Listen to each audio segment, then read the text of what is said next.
Welcome to the Gktech S13 240SX Silvia cooling panel install video. What do you get in the box? Well, a cooling panel, that's what. But just look at how many hot boy points you'll get by installing this. Not to mention improved cooling. It also comes with these side panels that do nothing but make your engine bay prettier and that much more awesome.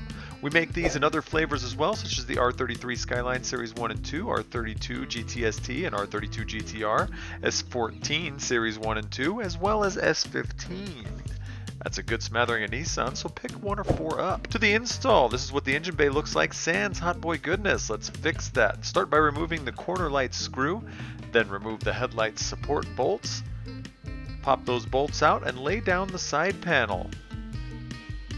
Install and tighten the corner light screw, then head to the other side and install the plate and the corner screw as well. Now grab the center section or main panel and slip it under the two side pieces as shown here. Pop the headlight bracket bolts in as well and get your four-handed buddy to tighten the bolts and nuts down at the same time, and that's it. Now when you pop your hood, bystanders will vape at least 15% harder, peeping your freshly paneled engine bay. But for reals, this will divert air to your radiator to cool it better. It's not just for the vapes, my dudes. And this is us. We do stupid things on the internet so you can watch. Go look me out. And if you can't install these, have a pro do it. And get at us with any questions. This is Officer Dan, Johnny Caps, and Zach B is in Bravo. Until next time we drop some knowledge on you. Vape on, my people.